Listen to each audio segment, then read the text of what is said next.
In today's video, I'm going to teach you how to find symbols and tickers on TradingView step by step.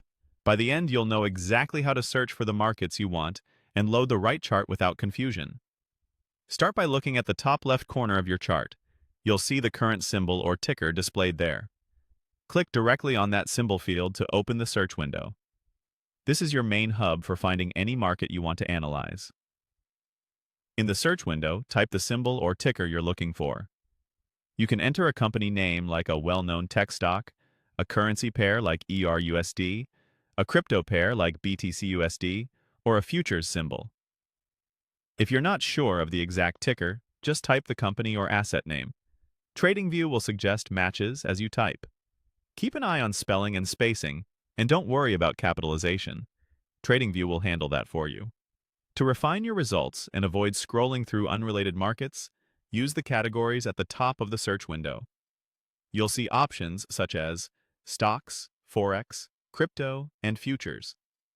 Choose the category that matches what you're looking for to narrow down the list quickly. This is especially helpful if a name appears in more than one asset class, like when a company stock name looks similar to a crypto token. Once you see the exact symbol you want, click it to load that market on your chart. The chart will refresh to show the selected instrument while keeping your layout, timeframes, and indicators intact. Double-check that the symbol and asset class are correct before you click, since many tickers can look alike. If you need to switch exchanges for the same ticker, select the exchange version shown in the results.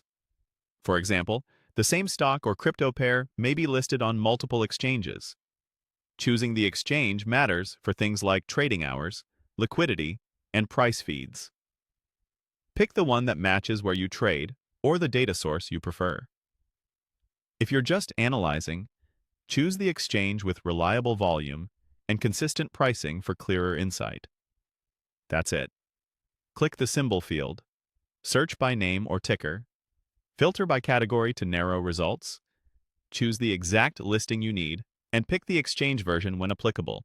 With these steps, you'll move through symbols quickly and confidently. If this video helped, please like, subscribe, and share. Thanks for watching.